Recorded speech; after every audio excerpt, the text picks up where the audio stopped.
Hello friends, ഇന്ന് നമ്മൾ നോക്കുന്നത് അത്യാവശ്യം നമുക്ക് ഒരു ഫിറ്റിങ്സ് കാര്യങ്ങൾ കണ്ടു കഴിഞ്ഞാൽ നമുക്ക് എത്ര ഇഞ്ചിൻ്റെ പൈപ്പിൻ്റെ ഫിറ്റിങ്സുകളാണെന്നുള്ള PVC ഫിറ്റിങ്സുകളാണെന്നുള്ള ഡീറ്റെയിൽസാണ് നമുക്ക് എങ്ങനെ അറിയാമെന്നുള്ള ഡീറ്റെയിൽസാണ് നമ്മൾ ഇന്നത്തെ വീഡിയോയിൽ ഉൾപ്പെടുത്തിയിരിക്കുന്നത്.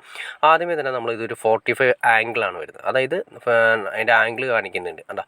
എന്നിട്ട് അതിൻ്റെ അകത്ത് 50 mm എന്ന് മാർക്ക് ചെയ്തിട്ടുണ്ട്. 50 mm എന്ന് മാർക്ക് ചെയ്തിട്ടുണ്ടെങ്കിൽ 1.5 ഇഞ്ച് പൈപ്പിൻ്റെ ഫിറ്റിങ്സാണ് വരുന്നത്. 1.5 ഇഞ്ച് പൈപ്പിൻ്റെ ഫിറ്റിങ്സ് 45 ആണ് വരുന്നത്. അതായത് 45 ഡിഗ്രിയിൽ വരുന്ന എൽബോ ആണ് ഉദ്ദേശിക്കുന്നത്.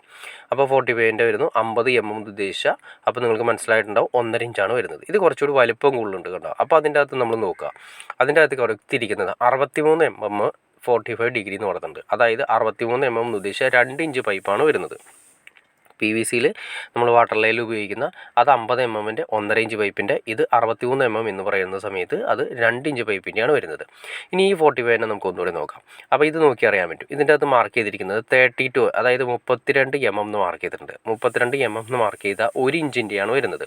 1 ഇഞ്ച് PVC പൈപ്പിൻ്റെയാണ് വരുന്നത്. അപ്പോൾ 1 ഇഞ്ച് എന്ന് പറയുന്നത് 32, 50 എന്ന് പറയുന്നത് 1.5 ഇഞ്ച്, 63 mm എന്ന് പറയുന്നത് 2 ഇഞ്ച്. ഇങ്ങനെ നോർമൽ ലെവലിലാണ് വരുന്നത്. ഇനി വരുന്നതെന്ന് വെച്ചിട്ടുണ്ടെങ്കിൽ നമുക്ക് ഇതിൻ്റെ അകത്തൊരു 3/4 ഇഞ്ചാണ് വരുന്നത്. 3/4 ഇഞ്ച് പൈപ്പിൻ്റെ കൊണ്ട് അത് ഞാൻ ജസ്റ്റ് നിങ്ങളെ കാണിച്ചു തരാം.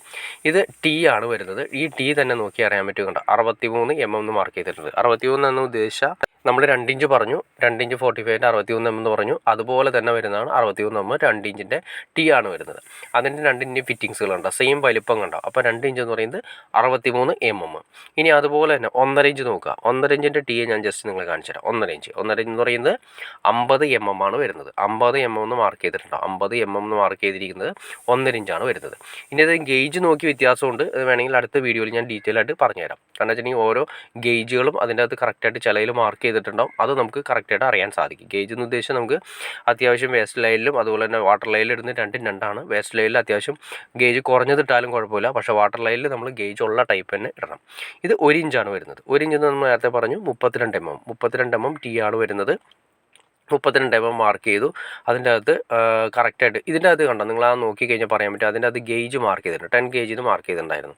ഇതിപ്പോൾ സ്റ്റാറിൻ്റെയാണ് ഫിറ്റിങ്സുകൾ വരുന്നത്. 32 mm എന്ന് ഉദ്ദേശിച്ചാൽ 1 ഇഞ്ചിൻ്റെ ഫിറ്റിങ്സ് ആണ് വരുന്നത്. അപ്പോൾ 1 ഇഞ്ചിൻ്റെ ഫിറ്റിങ്സ് നമ്മൾ കണ്ടു. അതിൻ്റെ ഇനി ഗേജ് കാര്യങ്ങൾ ഞാൻ നേരത്തെ പറഞ്ഞു. ഡീറ്റെയിൽ ആയിട്ട് നിങ്ങൾക്ക് അറിയണമെന്ന് തീർച്ചയായിട്ടും നിങ്ങൾ കമൻറ്റ് ചെയ്താൽ നമുക്ക് അടുത്തൊരു വീഡിയോ അതിനെക്കുറിച്ച് ഡീറ്റെയിൽ ആയിട്ട് ചെയ്യാം.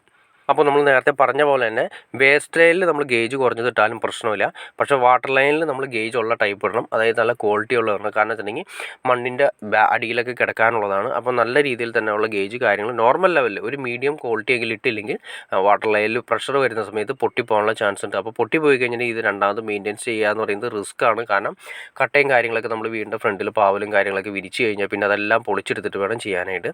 അപ്പോൾ ചെയ്യുന്ന സമയത്ത് മണ്ണിലിടുന്ന ഫിറ്റിങ്സുകൾ അത്യാവശ്യം ക്വാളിറ്റിയുള്ള ഫിറ്റിങ്സ് ചെയ്യുകയാണെങ്കിൽ നമുക്ക് നല്ല രീതിയിലുള്ള റിസ്ക് ഒഴിവാക്കാം. ഇനി നിങ്ങൾ പ്രഷർ പമ്പ് കാര്യങ്ങൾ വെക്കുന്നതാണെങ്കിൽ മസ്റ്റായിട്ട് നമ്മൾ അത്യാവശ്യം ക്വാളിറ്റിയുള്ള യൂസ് ചെയ്യണം. അല്ലെങ്കിൽ പ്രഷർ യൂസ് ചെയ്യുന്ന സമയത്ത് ഫിറ്റിങ്സുകളെല്ലാം തന്നെ പൊട്ടിപ്പോകാനുള്ള ചാൻസ് കൂടുതലാണ്. അപ്പോൾ ഓക്കെ ഫ്രണ്ട്സ്, നിങ്ങൾക്ക് വീഡിയോ ഇഷ്ടപ്പെട്ടെന്ന് വിചാരിക്കുന്നു. ഇനി എന്തെങ്കിലും ഡൗട്ട്സോ കാര്യങ്ങളോ ഉണ്ടെങ്കിൽ തീർച്ചയായിട്ടും കമൻറ്റ് ചെയ്യാൻ മടിക്കരുത്, ഷെയർ ചെയ്യാനും മടിക്കരുത്, സബ്സ്ക്രൈബ് ചെയ്യാൻ മടിക്കരുത്. സബ്സ്ക്രൈബ് ചെയ്താൽ മാത്രമേ നമുക്ക് ഇതുപോലുള്ള ഇൻഫർമേറ്റീവായ വീഡിയോസ് ചെയ്യാനുള്ളൊരു ഇൻസ്പിറേഷൻ ലഭിക്കുള്ളൂ. അപ്പോൾ തീർച്ചയായിട്ടും ചാനലൊന്ന് സബ്സ്ക്രൈബ് ചെയ്തേക്കാം. ഓക്കെ ഫ്രണ്ട്സ്, അടുത്ത വീഡിയോയിൽ കാണുന്നവരെ ഓക്കെ.